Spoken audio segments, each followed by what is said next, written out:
Bueno, bienvenidos, bienvenidas a Manual de Supervivencia para Psicólogos. Este es un espacio dedicado para profundizar sobre experiencias que vengan de psicólogos para ayudar a comprenderla y acompañarla. Hoy el tema que nos convoca es respecto al autocuidado en la profesión de psicólogo, que es una hermosa y muy humilde profesión. Bueno, justamente lo hacemos esta pregunta a las personas que se dedican a aliviar el sufrimiento ajeno, cargan con una gran responsabilidad emocional al ser esta profesión tan hermosa que es la psicología, y nos vamos a enfocar particularmente en los desafíos que enfrenta cada uno de los profesionales, cómo se cuidan quienes nos cuidan y cuáles son las señales de alerta para el agotamiento profesional. Entonces también nos preguntaremos qué estrategias existen para que ellos puedan cultivar mejor su bienestar mental en este tan exigente campo. Para explorar estas preguntas tenemos el privilegio de conversar con Misael Díaz. ¿Qué tal, Misael? ¿Cómo estás? Hola, hola, ¿qué tal? ¿Todo bien? Gracias. Qué bueno, un placer tenerte aquí. ¿Puedes contarnos, Misael, en qué estás ahora mismo? Claro, sí, yo ahora en la actualidad estoy trabajando en un programa proteccional perteneciente al Servicio Mejor Niñez, que antes era el Exename. Muy bien, muchas gracias por acompañarnos el día de hoy. Así que con el placer que tenemos de tenerte aquí, vamos a comenzar ya. Ok. Ya, Misael, para comenzar, te voy a preguntar, ¿cómo entiendes tú el autocuidado dentro del ejercicio profesional del psicólogo y más donde tú trabajas, que sería Mejor Niñez, el ex Sename? Em, bueno, yo creo que el autocuidado es un aspecto imprescindible en el ejercicio laboral, sobre todo en esta temática, puesto que nosotros trabajamos con una alta carga emocional debido a las temáticas con las que se trabaja, ¿cierto? Que son principalmente las vulneraciones de derechos hacia los niños, niñas y adolescentes.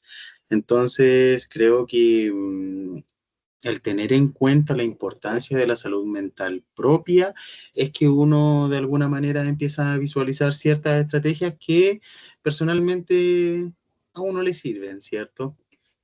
Creo que más allá de que Claro. haya algo específico, se tiene que enfocar principalmente en tus intereses, ¿cierto? Para mí, por ejemplo, puede ser un autocuidado, leer un libro, ir al gimnasio, ¿cierto? Descansar, meditar, lo que sea. Para ti puede ser ir a la piscina, por ejemplo. Entonces yo creo que más allá de lo que se realice, creo que el enfoque acá es tener ese espacio, hacerse un espacio semanal, quizás, ¿cierto?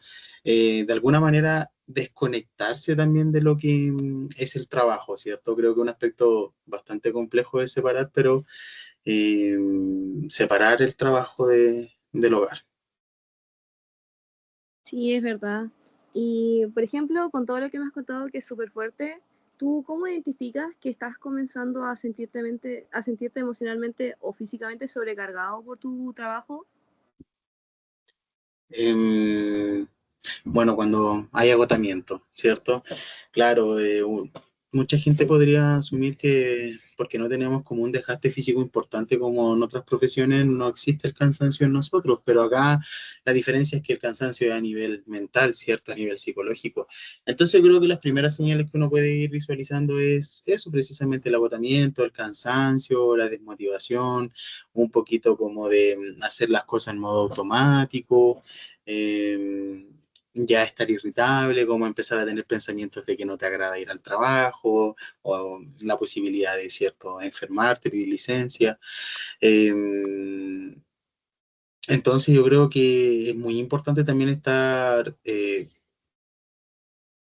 como alerta a esas señales, porque eso también nos permite buscar ayuda cuando se es necesario, ¿cierto? Ya cuando las situaciones escapan a nuestros niveles de respuesta, creo que es importante también tener ese espacio de estar bien, ¿cierto? También procesar ciertas cosas que al trabajar en estas temáticas pueden tocarnos ciertas fibras emocionales respecto a nuestra propia historia de vida, entonces creo que es importante considerar todos esos factores. Sí, es verdad, Misa. Es verdad, Misael, tienes razón. Y como última pregunta, Misael, ¿tú en tu trabajo cuentas como con espacios como para estos estrategias de autocuidado que me cuentas? ¿O hay apoyo como entre ustedes como compañeros de trabajo? ¿Y qué tan útiles han sido para ustedes como quizás en el clima laboral de ustedes, en tu en ti, cómo tú te sientes en realidad? La verdad es que afortunadamente sí, en mi espacio laboral, espacio laboral contamos con hartos momentos de autocuidado. De hecho, tenemos establecido que cada día, o sea, el último día de cada mes es autocuidado. Entonces, es decir, cuenta como día laboral, pero en ese día en el programa no trabajamos. Hacemos actividades, ¿cierto?, que tengan que ver ya con conectar, desconectar de la pega y conectar con uno mismo ya en ese sentido. Eh, Aparte de las actividades extracurriculares que se realizan, ¿cierto?, para celebrar distintas festividades como el Día del Trabajador, por ejemplo. Entonces, creo que eso igual es bastante positivo, ¿eh? Es bastante positivo. Nosotros como equipo en un principio no lo teníamos tan establecido, pero mediante reuniones se conversó, se llegaron a acuerdos, también el jefe bastante como dispuesto a realizar este tipo de situaciones para mantener también el equilibrio, por decir así, emocional de los trabajadores, porque eh, el burnout igual pega fuerte en algún momento. Sí, Bueno, es verdad. Me justo, alegro mucho, perdón, adelante. perdón, chino, perdón. Ah, me alegro mucho haber escuchado lo que me contaste, que pudieran hacer cambios en tu trabajo. Muchas gracias, Misael. Aquí tienen las preguntas. Bueno, Ok, tocaste, gracias.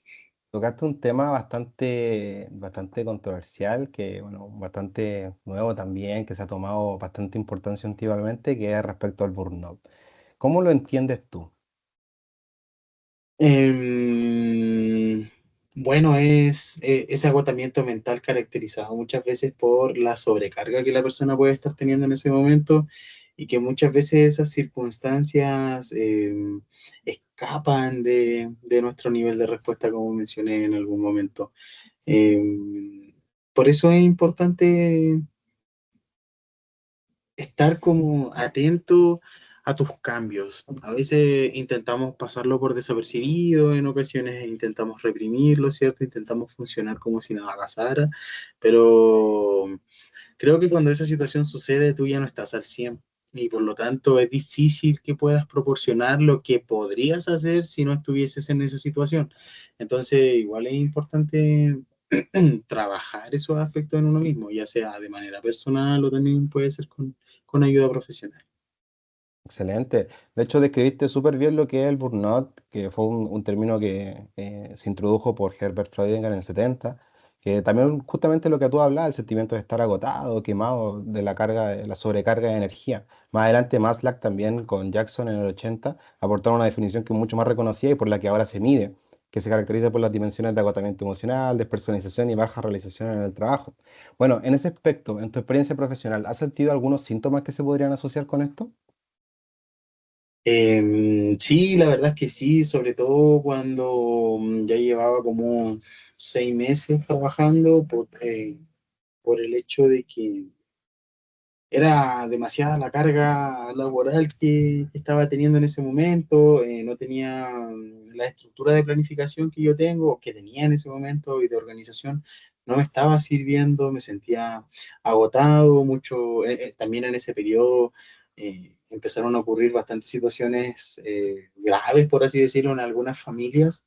Lo cual conlleva aumentar esa sobrecarga, ¿cierto? Dedicar más tiempo, tener que realizar más acciones, tener que desplegar más estrategias. Entonces, yo creo que ahí fue cuando lo experimenté. Igual me costó como un poquito salir de ahí porque no es tan fácil, entonces mm, era desde el trabajo a la casa y de la casa al trabajo, entonces no había mucha variación en ese momento. Ahí fue cuando decidí yo meterme al menos al gimnasio y poder botar como un poquito esa carga de estrés.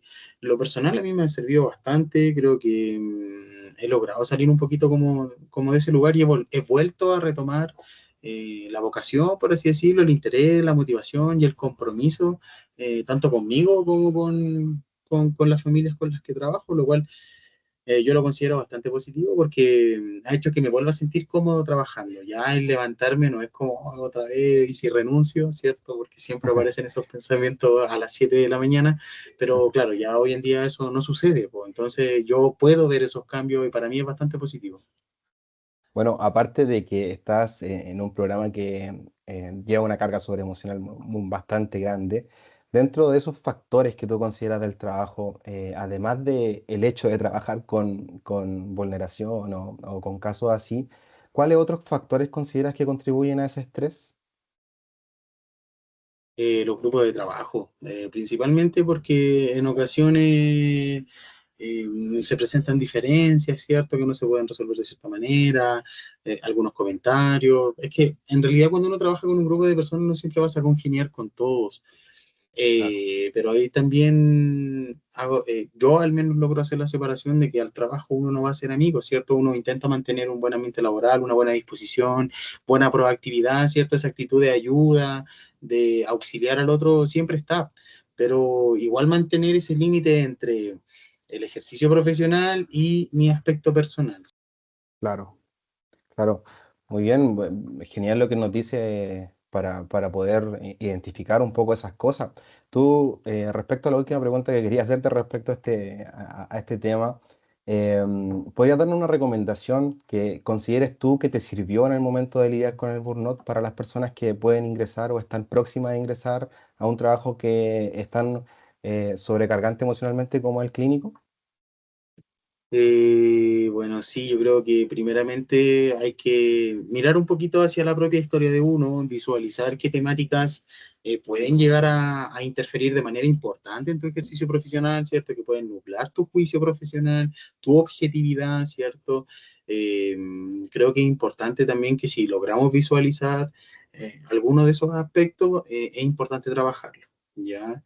Eh, Porque aunque uno crea que no nos pueden afectar, sí, sí lo hace hasta cierta medida, dependiendo también del programa en el que se trabaje. Yo trabajo en un programa que aborda vulneraciones leves e intermedias, ¿cierto? Claro. Pero programas como los PIE o los PRM, ellos trabajan con vulneraciones graves, entonces estoy hablando de abuso sexual, maltrato grave, maltrato sostenido en el tiempo, vulneraciones múltiples, ¿cierto? Entonces hay una afectación importante en esos niños al menos que necesitan una mirada bastante objetiva y estoy hablando de un niño que ha sufrido una serie de situaciones que probablemente ni siquiera te imaginas que podría haber pasado a una persona. Entonces, ahí es también hay un trabajo importante que hacer. También al menos lo que me sirvió a mí para poder sobrellevar esa situación fue la organización. La planificación Ya. administrativa en estos trabajos es imprescindible.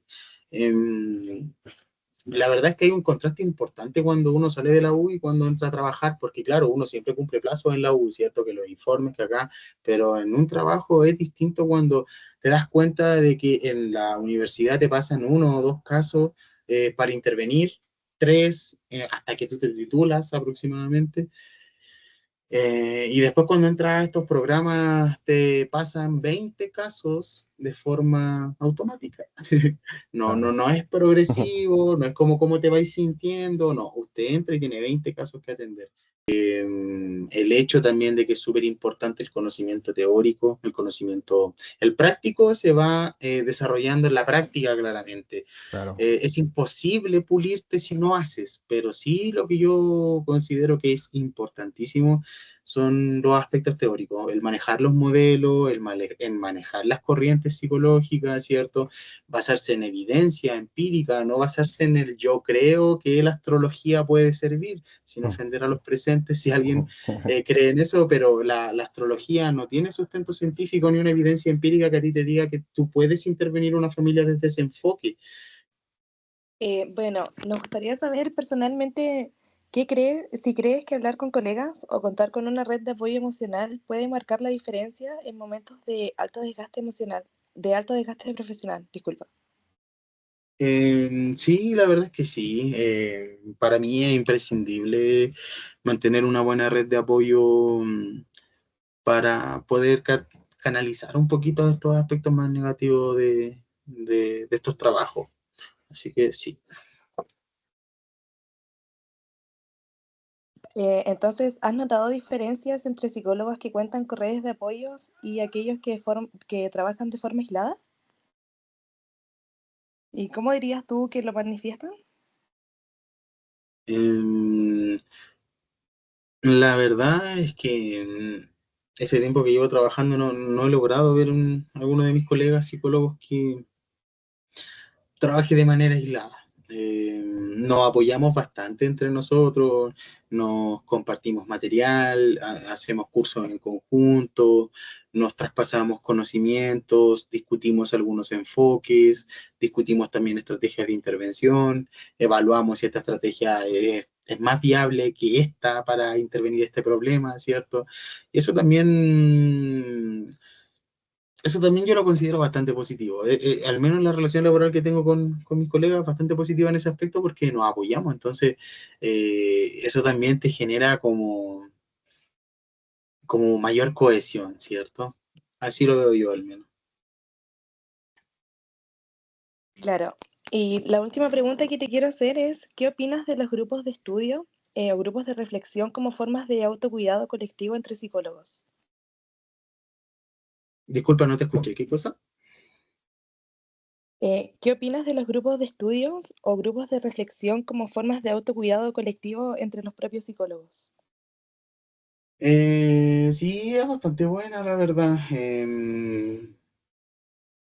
Nos permite visualizar todos aspectos sobre lo que estamos haciendo o no, y creo que también iba la actitud de pedir ayuda, o sea, más allá de que uno pueda saber quizás bastante, siempre tenemos que mantener una actitud de alumno, ¿cierto? Siempre podemos aprender algo del resto, siempre podemos rescatar un aspecto que quizás tú no mantenías visualizado y que quizás esa herramienta te va a permitir poder intervenir de mejor manera, por así decirlo, o cuidarte de mejor manera, dependiendo del caso que lo quieras ver.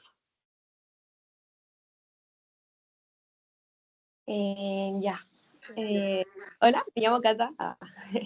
Hola. Yo, em, tú antes habías comentado, de hecho, el equilibrio, o sea, la importancia de mantener el equilibrio entre la vida personal y la profesional. Incluso igual mencionaste que empezaste a hacer deporte para mantener un poco eso, pero por ejemplo, ¿has mantenido los límites claros entre los horarios de trabajo y entre el tiempo personal? O sea, a lo que le dedicas así como a hacer en el trabajo, ¿no te lo llevas como para la casa? Sí, claro, totalmente. Al principio me costó, no lo voy a negar, pero una vez que ya vas teniendo mayor organización en tus días, en tu semana, en tu mes, te permite tener mayor control de tus tiempos, ¿cierto?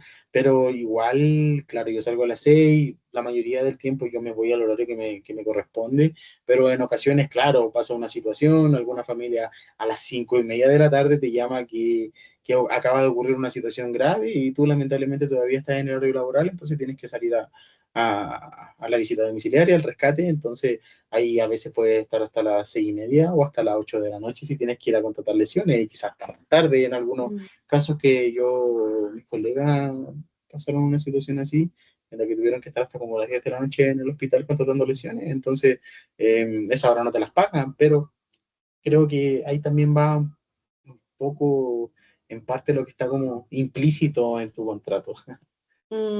Era igual harto trabajo que te mandaban a hacer al principio, entonces igual entiendo que eso como que costó un poquito más al inicio, de como de adaptarse así como de que tanto trabajo así de una. Claro. Eh, Continúa. ah, por ejemplo, ya. Igual me comentaba que a veces como que te tenías que quedar como más tiempo o a veces hasta tarde.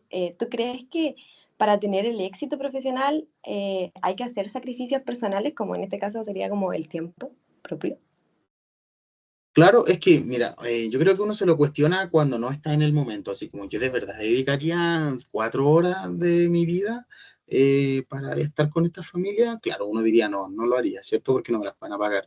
Pero uno, a pesar de que es psicólogo, que es parte del equipo interventor, ¿cierto? Del proyecto, eh, tú igual te encariñas con los niños, po. Tú igual generas una estima, tanto al niño como a su grupo familiar en ocasiones, ¿cierto? Hay un lazo, hay un vínculo. Ese vínculo que el niño genera contigo es lo mismo que tú generas con él, es recíproco, ¿cierto? Llega un punto en el que hay confianza, en el que hay cercanía, en el que hay talla interna, una mayor complicidad quizás, ¿cierto? Entonces, cuando tú estás en esa situación, claro, si te llaman y te dicen que el niño necesita rescate, que está pasando una situación compleja, ¿cierto? Al menos a mí no me ha tocado dudar. No es como, ay, no, me las van a pagar, no, no voy a ir al gimnasio. No, en realidad, si lo tengo que hacer, lo tengo que hacer, pero es porque yo lo hago de vocación. Tú estarías en todo tu derecho si no quieres ir, pero yo creo que ya ahí va en lo personal, ¿cierto? Igual, por ejemplo, a pesar de que nosotros no exigimos nada a cambio, al menos eh, yo, eh, el director siempre de alguna manera te recompensa, por ejemplo, o te devuelve las horas. Si tú te quedas 2 horas interviniendo, 3 horas estás en una casa fuera de tu horario laboral, él te las devuelve y tú la puedes pedir cuando tú quieras. Pero claro, eso también ya va también en algo interno de los programas, ¿cierto? En la actitud que tengan los directores con su jefe, si es que es más jefe o líder, Ya, porque eso también es importante. ya, entiendo. ¿Y crees que se ha normalizado el desgaste y la sobrecarga antes que priorizar el bienestar? Sí, sí, o sea, es que lamentablemente así funciona el sistema. El sistema Sí, no, está estructuralmente interferido por distintas variables que afectan como la sobrecarga. O sea, con decirles que acá en Calama hay 2 programas que son AFT, que son los que trabajan con vulneraciones leves e intermedias, y entre ambas atienden a 80 niños, ¿ya? Tenemos 20 casos por dupla, somos 4 duplas, entonces ahí son las 80. ya, Eh, pero hay una lista de espera entre los 2 programas de más de 450 niños, ¿ya? Eso quiere ujú, decir que el niño que está al último en la lista tiene una proyección de ingreso para el 2027, ¿cierto? Y ni siquiera estamos a mitad de año aún. Entonces, ¿qué pasa con eso? Que imagínate que probablemente a ese niño le abrieron una medida de protección porque lo golpearon una vez en la casa, ¿cierto? En 2 años más, ¿esa vulneración se mantendrá en un golpe o quizás se habrá hecho un maltrato sostenido y grave con indicadores de efectivamente una violencia punitiva hacia el niño? ya, Eso ese niño cuando entra al programa ya no va a ser una vulneración leve. Probablemente ese niño hasta pudo haber sufrido abusos sexuales en esos 2 años. ya, Entonces, cuando llega ese niño al programa, llega con una problemática que nosotros no trabajamos y por lo tanto no nos capacitan para poder abordar esas temáticas. Ahí se empieza a generar la sobrecarga. ¿Por qué? Porque tú empiezas a ir al ya, límite y ahí se ya, complejiza un poquito la cosa. ya, entiendo. Ya. Con honor al tiempo, lamentablemente ya se nos está acabando. Quería agradecer tu participación y que hayas respondido a todas nuestras preguntas Así y en es, base a tu experiencia y muchas gracias. así es. Ya, chiquillos. Agradecemos de todo el grupo, de parte de todo el grupo, que ha sido realmente, Misael, muy enriquecedor tu perspectiva respecto a la experiencia sobre el autocuidado, a la prevención también del estrés laboral. Tus reflexiones y consejos sin duda van a ser de mucha ayuda para los profesionales que se quieran especializar o estar en psicología clínica, para que ya tengan de alguna forma previsto enfrentarse a esos desafíos. Así que agradecemos tu tiempo y por compartir tu gran sabiduría con nosotros.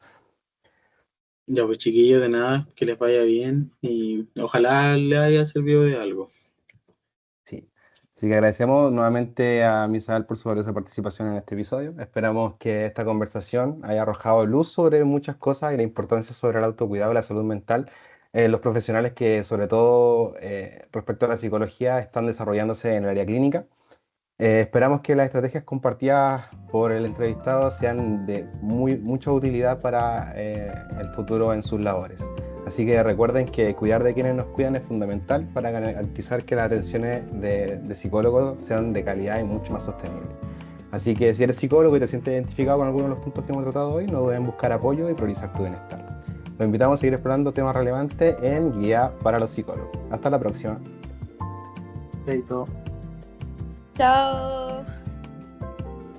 Sí. Adiós. Bueno. Adiós.